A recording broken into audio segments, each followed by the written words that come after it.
Bienvenue dans le journal de l'intelligence économique, l'émission qui révèle les dessous de la compétition économique. Les ONG empêchent-elles le business de tourner en rond? Elles sont de plus en plus nombreuses à surveiller les investissements des multinationales. Elles sont aussi de plus en plus nombreuses à utiliser des méthodes, disons, accrocheuses pour traquer les mauvais élèves du grand marché mondial. Nous nous intéressons à l'une de celles qui mène particulièrement la vie dure aux entreprises. Il s'agit de l'ONG britannique Survival, qui défend les peuples primitifs menacés par l'industrialisation de leur territoire.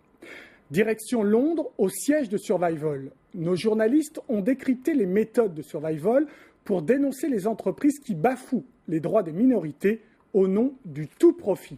Un reportage de Victoire Ménial et Alix Le Bourdon. Fin de partie pour Vendetta Resources.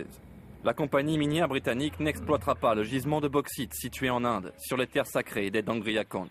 Depuis 2002, cette minorité se bat contre la multinationale. À ses côtés, dans ce combat victorieux, l'ONG Survival International. C'est à Londres que l'association défend les droits des populations indigènes. Depuis 1969, on livre ici une véritable guerre au gouvernement et aux entreprises qui ne respectent pas le droit des minorités. En 40 ans, l'ONG a gagné du terrain. Cette cause a pris de l'importance. Les problèmes des minorités sont maintenant plus largement connus qu'auparavant. C'est en partie grâce à des organisations comme Survival. Nous avons maintenant plus conscience du fait que ces gens ne veulent pas intégrer et être assimilés à la culture dominante. Pour défendre les Dangriakand, l'association utilise l'arme de la communication. Son principal champ de bataille, Internet. Très clairement, Internet permet aujourd'hui plus facilement aux gens intéressés par ces problèmes de nous trouver et de voir qu'il y a bien une organisation qu'ils peuvent utiliser pour soutenir cette cause. Internet change aussi complètement notre manière de mener nos campagnes et de transmettre nos informations. Photos, témoignages, Survival International recueille l'information sur place et se fait porte-voix des peuples indigènes. Chaque semaine, nous envoyons environ 3 communiqués de presse à 15 000 journalistes partout dans le monde et dans 7 langues différentes. Aujourd'hui, je vais envoyer un communiqué sur la manifestation anti-Vedanta que nous allons faire demain devant l'Assemblée générale de Vedanta. La manifestation contre Vedanta, c'est le gros dossier de cette fin juillet 2011. Et les militants se font aussi soldats du web. Ils ont réalisé et diffusé le film Mean pour mobiliser l'opinion.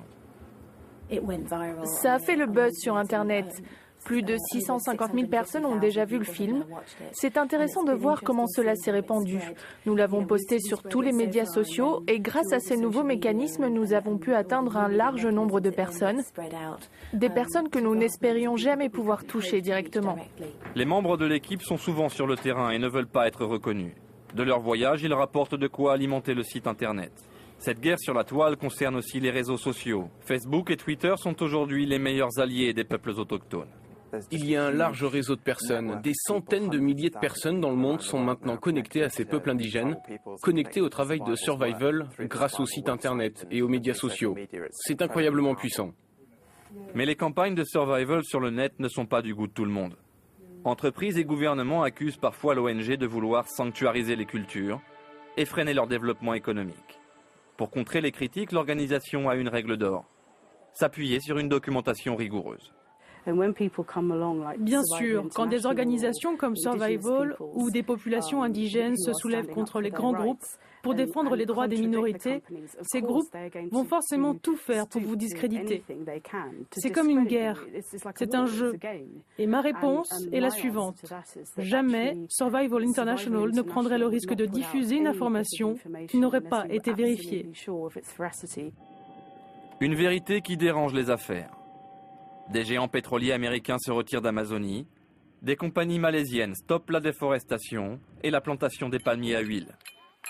Quant aux Dangriakand, ils devraient à nouveau vivre en paix sur leur terre sacrée. Bien, avec moi sur ce plateau, Jérôme Auriac, bonjour. Vous êtes directeur général de l'agence conseil Belinked. Vous êtes en fait un spécialiste consultant entre les relations entre les ONG et les entreprises. Qu'est-ce que vous venez faire là? Quel est votre rôle exact? Eh bien, le rôle de Belinked et puis des équipes de Belinked, c'est d'aider des entreprises, mais aussi des ONG, à mieux se comprendre, parfois à travailler ensemble dans le monde entier et sur à peu près tous les sujets qui touchent aux impacts principalement sociaux et environnementaux. Donc, vous travaillez bien s'il n'y a pas de crise? On travaille mieux s'il n'y a pas de crise, bien que parfois la crise, et le reportage que vous venez de diffuser le montre assez bien, la crise est un élément qui peut servir d'électrochoc et à la prise de conscience des entreprises sur ces sujets nouveaux que portent les ONG à la connaissance du public. Donc la crise peut être un élément et le combat aussi, un élément de pédagogie. Parce que parfois il faut en arriver à ce type d'extrémité, si on peut utiliser ce mot, pour faire bouger les grandes machines que sont les entreprises et puis plus spécifiquement les entreprises multinationales. Alors nous, journalistes, on est un peu embêtés parce que autant d'un côté les ONG, ils nous reçoivent, ils parlent, autant alors les entreprises, pour les faire parler de cette situation-là, qu'est-ce que c'est difficile?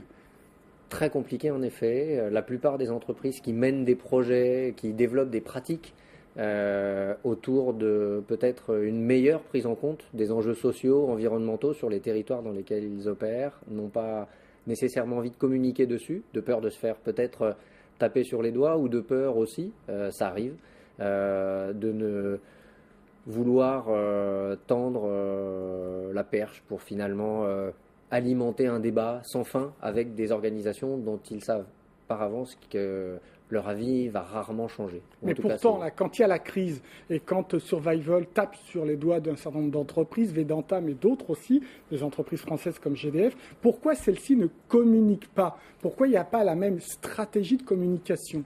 Je pense qu'on est dans deux logiques très différentes. Les ONG, notamment les grandes ONG internationales, et leur nombre aux ONG à spectre d'intervention internationale a tendance à augmenter. Les chiffres qui circulent sont que si dans les années 80-90, on estimait à peu près 15 000 leur nombre, aujourd'hui, elle serait plus de 50 000. Si à ça, vous mettez en parallèle l'essor des technologies de communication et d'information, vous avez là un terrain rêvé pour faire naître des sujets, des controverses, des interpellations qui très souvent sont justifiées, il faut le reconnaître. Les ONG ne naissent pas ou ne se créent pas sur la base d'informations ou de causes inexistantes. La difficulté des entreprises dans ce mode relationnel, c'est que les entreprises sont souvent crispées. Oui. On les attaque, on met en cause leur probité, leur réputation. C'est un élément qui est aujourd'hui considérable dans la façon dont on les juge. Alors vous, qu'est-ce que vous leur conseillez? Nous, ce qu'on conseille, c'est souvent de travailler quand tout va bien, si possible, même si, effectivement, comme je le précisais juste avant, la crise peut être un élément déclencheur utile.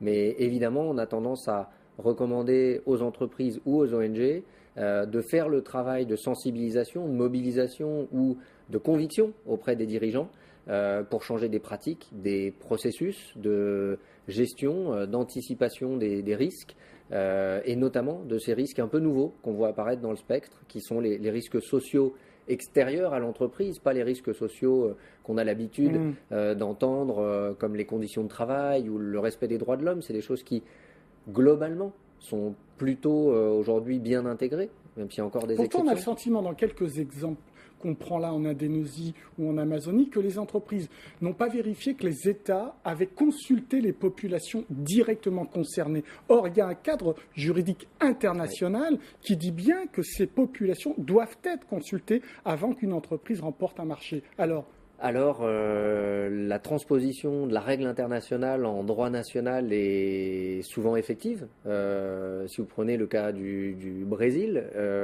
qu'on connaît un petit peu, la règle, le ministère de l'Environnement, l'agence en charge de la protection des peuples autochtones est maître à définir si oui ou non le cadre a été respecté et si elle valide les étapes d'analyse préalable et d'écoute préalable des populations concernées par l'implantation d'une entreprise. C'est à l'entreprise de reconnaître si ce travail a été fait ou pas et d'y aller ou pas si ce travail n'a pas été fait. C'est très difficile aujourd'hui pour une entreprise de contester les résultats d'une étude publique. Mais au moins de ne pas y aller. Si au moins le travail sur les populations n'a pas été fait, pourquoi ces entreprises y vont quand même? Alors je pense qu'il y a une question de temps et de décalage de temps. L'entreprise se base pour implanter un projet, si on prend le cas de Vedanta, ou j'ai cité dans le reportage, ou d'autres entreprises qui développent des infrastructures, qui implantent des usines, ou font des trous pour exploiter des minerais, les processus d'autorisation sont très longs. C'est parfois 10 ans